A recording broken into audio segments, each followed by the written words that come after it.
ಈಗಾಗಲೇ ಅಕ್ರಮ ಸರಾಯಿಗೆ ಸಂಬಂಧಪಟ್ಟಂತೆ ಜಿಲ್ಲೆಯಾದ್ಯಂತ ಪೊಲೀಸರು ಕ್ರಮಗಳನ್ನು ಕೈಗೊಳ್ತಾ ಇದ್ದಾರೆ.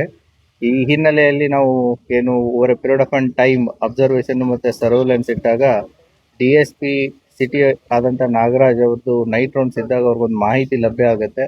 ಆ ಮಾಹಿತಿ ಆಧಾರದ ಮೇಲೆ ಹೋಗಿ ಅವರು ಕೋಲಾರ್ ಟೋಲ್ ಹತ್ರ ಗೇಟ್ ಹತ್ರ ಚೆಕ್ ಮಾಡಿದಾಗ ಒಂದು ಟ್ರಕ್ ಸಿಗುತ್ತೆ. ಆ ಟ್ರಕ್ ಅನ್ನ ಪರಿಶೀಲನೆ ಮಾಡಿದಾಗ ಟ್ರಕ್ಕಿನ ಮೇಲೆ ಮತ್ತೆ ಹಿಂದ್ಗಡೆ ಎರೆಹುಳಿನ ಗೊಬ್ಬರದ ಚೀಲವನ್ನು ಹಾಕಿರ್ತಾರೆ. ಆ ಗೊಬ್ಬರದ ಚೀಲಗಳನ್ನ ತೆಗೆದು ನೋಡಿದಾಗ ನಮಗೆ ಇವರು ಗೋವಾದಿಂದ ಅಕ್ರಮವಾಗಿ ಈ ಬ್ರ್ಯಾಂಡೆಡ್ ಲಿಕ್ಕರ್ ಅನ್ನ ಮಹಾರಾಷ್ಟ್ರಕ್ಕೆ ಸಾಗಿಸ್ತಾ ಇರ್ತಾರೆ. ಇವ್ರದ್ದು ಒಂದು ಮಾಡಸ್ ಆಪರೆಂಡಿ ಹೇಗೆ ಅಂತಂತಂದ್ರೆ, ಈ ಡ್ರೈವರ್ಸ್ಗಳಿಗೆ ಕೇವಲ ವಾಟ್ಸಪ್ ಲೊಕೇಶನ್ಸ್ಗಳನ್ನ ಕೊಡ್ತಾರೆ. ಆ ಡ್ರೈವರ್ಸ್ಗಳು ಇಬ್ಬಿಬ್ರು ಡ್ರೈವರ್ಸ್ ಇರ್ತಾರೆ. ಆ ವಾಟ್ಸಪ್ ಲೊಕೇಶನ್ಸ್ಗಳಿಗೆ ಹೋಗಿ ವೆಹಿಕಲ್ ಅನ್ನು ಡ್ರಾಪ್ ಮಾಡೋದು. ಆ ಲೊಕೇಶನ್ ಮತ್ತೆ ಬೇರೆ ಡ್ರೈವರ್ಸ್ಗಳು ಬಂದು ಅದನ್ನ ನೆಕ್ಸ್ಟ್ ಲೊಕೇಶನ್ಗೆ ತಗೊಂಡು ಹೋಗೋದು. ಎವನ್ drivers will not be knowing ಅದು ಎಲ್ಲಿ ಡೆಸ್ಟಿನೇಷನ್ಗೆ ಹೋಗ್ತಾ ಇದೆ ಅಂತಂತ ಹೇಳಿ.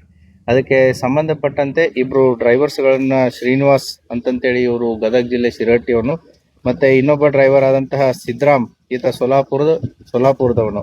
ಇವರಿಬ್ಬರನ್ನ ವಿಚಾರಣೆ ಮಾಡಿದಾಗ ಆ ಟ್ರಕ್ಕು ಇಲ್ಲೇ ವಿಜಯಪುರ ಜಿಲ್ಲೆಯ ಒಬ್ಬ ಹುಸೇನ್ ಸಾಬ್ ಮುಲ್ಲಾ ಅನ್ನೋನ್ಗೆ ಓನರ್ಶಿಪ್ ಇರೋದು. ಬಟ್ ಅದು ಮಹಾರಾಷ್ಟ್ರ ರಿಜಿಸ್ಟ್ರೇಷನ್.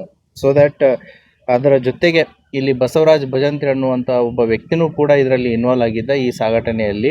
ಸೊ ಲೋಕಲ್ ಇಬ್ಬರಿದ್ದು ಮತ್ತೆ ಈ ಏನು ಮಾರಾಟವನ್ನ ಗೋವಾದಿಂದ ಮಹಾರಾಷ್ಟ್ರಕ್ಕೆ ಈ ಅಕ್ರಮವಾಗಿ ಸಾಗಿಸ್ತಾ ಇರುವಂತಹ ಲೀಗಲಿ ಬ್ರ್ಯಾಂಡೆಡ್ ಲಿಕ್ಕರ್ ಗೋವಾದಲ್ಲಿ ಅದು ಮಾರಾಟಕ್ಕೆ ಅವಕಾಶ ಇದೆ.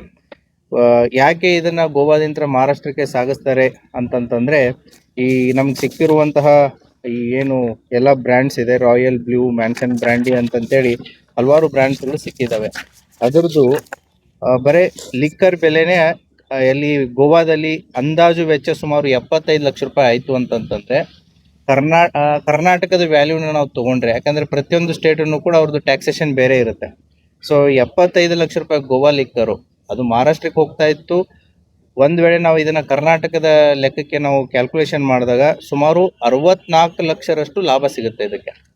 74 ಲಕ್ಷ ರೂಪಾಯಿ ಲಿಕ್ಕರು, ಗೋವಾ ಲಿಕ್ಕರು ಕರ್ನಾಟಕದಲ್ಲಿ ಮಾರಿದರೆ 74 ಲಕ್ಷ ಪ್ಲಸ್ 64 ಲಕ್ಷ, ಸುಮಾರು ಅಂದಾಜು 85% ಇವರಿಗೆ ಲಾಭಾಂಶ ಇದೆ. ಅದೇ ರೀತಿ ಮಹಾರಾಷ್ಟ್ರಕ್ಕೆ ಹೋಗಿ ಮಾರಿದಾಗಲೂ ಕೂಡ ಇದು ಆಲ್ಮೋಸ್ಟ್ 2 ಟೈಮ್ಸ್ ಅವರಿಗೆ ಲಾಭಾಂಶ ಸಿಗುತ್ತೆ. ಹಾಗಾಗಿ ಅಕ್ರಮವಾಗಿ ಗೋವಾದಿಂದ ಈ ಲಿಕ್ಕರನ್ನು ಸಾಗಾಟನೆ ಮಾಡುವಂಥ ಒಂದು ಟ್ರಕ್ಕನ್ನು ಇಂಟರ್ಸೆಪ್ಟ್ ಮಾಡಿ ವಿಜಯಪುರ DSP ಸಿಟಿ ನಾಗರಾಜು ಮತ್ತು CPI ಗೋಲ್ಗುಂಬಜು, PSI ಜಲನಗರ ಮತ್ತು ಅವರ ಠಾಣಾ ಸಿಬ್ಬಂದಿಯವರು ಅದನ್ನು ಸಕ್ಸಸ್ಫುಲ್ ಆಗಿ ಇಂಟರ್ಸೆಪ್ಟ್ ಮಾಡಿದ್ದಾರೆ. 4 ಜನನ ಈಗಾಗಲೇ ಅರೆಸ್ಟ್ ಮಾಡಿದ್ದೀವಿ. ಹೆಚ್ಚಿನ ತನಿಖೆಗೆ ಒಳಪಡಿಸಲಾಗ್ತಾ ಇದೆ. ಅದನ್ನ part of the investigation as per our present information ಅವರು ಧಾರವಾಡ ಜಿಲ್ಲೆ, ದೆನ್ ಬೆಳಗಾವಿ, ಬಾಗಲಕೋಟು ಮತ್ತು ಬಿಜಾಪುರ, ದೆನ್ ಸೊಲಾಪುರ ಆ ರೀತಿ ಮೂವ್ಮೆಂಟ್ ಇದೆ. ಬಟ್ ನಮ್ಮ ಪ್ರಕಾರ ಮೋಸ್ಟ್ ಪ್ರಾಬಲಿ ಅವ್ರು ಒಂದು ರೂಟ್ ಇರಲಿಕ್ಕಿಲ್ಲ, ಇದಕ್ಕಿಂತ ಜಾಸ್ತಿ ರೂಟ್ಸ್ ಇರ್ಬೋದು, ಬೇರೆ ಬೇರೆ ಕಡೆ ತೊಗೊಂಡು ಹೋಗುವಂಥ ಸಾಧ್ಯತೆ ಎಲ್ಲ ಇರುತ್ತೆ. That will become the part of the investigation. ಹೌದು, ಈ ಮಾಲು ಹೋಗ್ತಾ ಇರೋದು ಅಲ್ಲಿ. But we need to go into details. ಯಾಕಂದರೆ ಇದು ಒಂದೇ ಜಾಗಕ್ಕೆ ಹೋಗೋದಕ್ಕೆ ಅಷ್ಟೇ ಇರಲ್ಲ, ಬೇರೆ ಬೇರೆ ಕಡೆನೂ ಹೋಗೋ ಸಾಧ್ಯತೆಯೂ ಇರುತ್ತೆ. ಸೊ ಅವ್ರನ್ನ ಪೊಲೀಸ್ ಕಸ್ಟಡಿಗೆ ತೊಗೊಂಡು ಫರ್ದರ್ ಇನ್ವೆಸ್ಟಿಗೇಷನನ್ನು ಕಂಟಿನ್ಯೂ ಮಾಡಿ. ನಮ್ಮ ರಾಜ್ಯದ ಒಟ್ಟು ಮೌಲ್ಯ ಇದ್ರದ್ದು 74 ಲಕ್ಷ ಚಿಲ್ಲರೆ. ಇದು 75 ಲಕ್ಷದ ಮೌಲ್ಯದ, ಅಂದರೆ ಗೋವಾ ರೇಟಿನ ಪ್ರಕಾರ, ಗೋವಾ MRP ರೇಟಿನ ಪ್ರಕಾರ 75 ಲಕ್ಷ ಮೌಲ್ಯ ಆಗುತ್ತೆ ಈ ಎಲ್ಲ ಬಾಕ್ಸ್ಗಳದ್ದು. ಕರ್ನಾಟಕದಲ್ಲಿ ಇದು 1,36 ಲಕ್ಷ ಆಗುತ್ತೆ ಅಂದಾಜು ವೆಚ್ಚ. 1,36 ಲಕ್ಷ ಆಗುತ್ತೆ. ಬರೀ ಲಿಕ್ಕರ್ ವ್ಯಾಲ್ಯೂ ಹೇಳ್ತಾ ಇರೋದು ನಾನು. ಮಹಾರಾಷ್ಟ್ರದ ರೇಟ್ ಗೊತ್ತಿಲ್ಲ ನನಗೆ. So we have to check, every state has a different rates.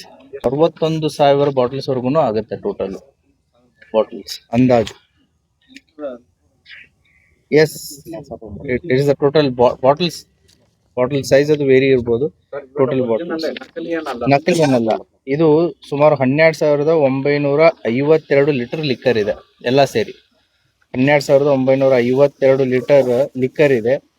So ಮತ್ತು ಲಾರಿನೂ ಕೂಡ 28 ಲ್ಯಾಕ್ಸ್ ನಿಯರ್ಲಿ ಎಲ್ಲ ಸೇರಿದರೆ ಸುಮಾರು ಗೋವಾ ರೇಟಿಗೆ ಹೋದರೆ ಇದು 1,79,560,000 ರೂಪಾಯಿ worth value total including lorry. Wear as Karnataka ರೇಟಿಗೆ ಹೋದರೆ ಇದು 1,65,00,000 ವ್ಯಾಲ್ಯೂ ಆಗುತ್ತೆ.